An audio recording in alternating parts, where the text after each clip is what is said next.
Good afternoon.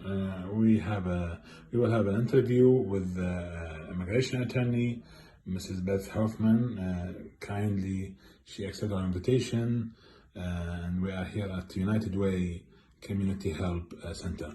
Hi, Mrs. Beth. How are you? I'm good. How are you? Thank you for your help. It's weekend, Saturday, and you are so kind to help us. My pleasure. Thank you very much. Really, I have many questions. Let me start with first question. We have many of our communities, they are from the Muslim specific countries who are affected by the Muslim ban. Mm-hmm. Any good news regarding their cases? Well, unfortunately, the travel ban, or as a lot of people call it, the Muslim ban, is still in effect. The U.S. Supreme Court said that President Trump, or any president, has the authority to basically restrict immigration or impose certain restrictions on immigration based on, basically, in my opinion, arbitrary reasons. So there are 7 countries that the Muslim ban applies to. That does not mean that permanent residents cannot travel to those countries, but the immigration for family members from those countries will be subject to the Muslim ban. So even if they have United Nations cases there, those cases will be suspended until the ban will be deactivated. Well, people can apply for a waiver of the Muslim ban. And so it's an application that you would submit with the U.S. Embassy or Consulate saying, you know, this is why I deserve a waiver of not being able to come to the United States. And you will put in that, you know, what your history is, what your age is, what your political or other activities are, what your ties to the United States are, and why you want to come to the United States. Those then are adjudicated by the embassy, and I know that some of them are being granted, but they can take a long time to be reviewed.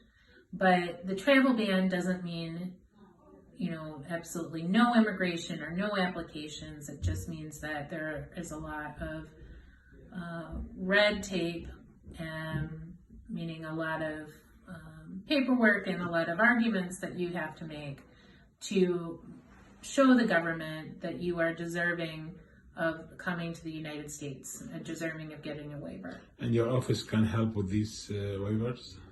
Well, I have not done one yet, but I anticipate that I will be doing probably 2 within the next year. So I am hopeful that will turn out well.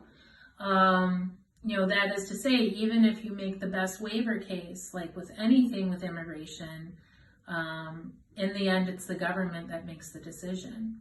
So you could put forward the best waiver case possible and the government could still say no. And if you're applying for your residency, your green card, your immigrant visa, any type of visa to come to the United States, the government has broad authority, if you're applying from outside of the country, to make that decision, and it's not reviewable in court. You can't review it in court. Okay, thank you. The next question is regarding the benefit public charge, they call it, public charge. Mm-hmm. So we have many of our communities holding a green card. They will apply for green card, they will apply for citizenship, and they are getting benefit, food, cash, medical, housing. What will affect their cases? Okay. So if you are, first of all, let me say who this public charge does not apply to. Okay. So it does not apply to refugees. It does not apply to asylum seekers. It does not apply to victims of people who are seeking their legal status as victims of domestic violence or human trafficking or other crimes. Also, if you are pregnant and you need medical care, you certainly can still apply for medical care and other assistance that you need during and after your pregnancy. There's a specific exemption for that.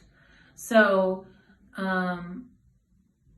that's important to say first. So the public charge ground of inadmissibility or public charge immigration violation does not affect that group of people. If you are a permanent resident and the public charge ground of inadmissibility would only apply to you in two ways.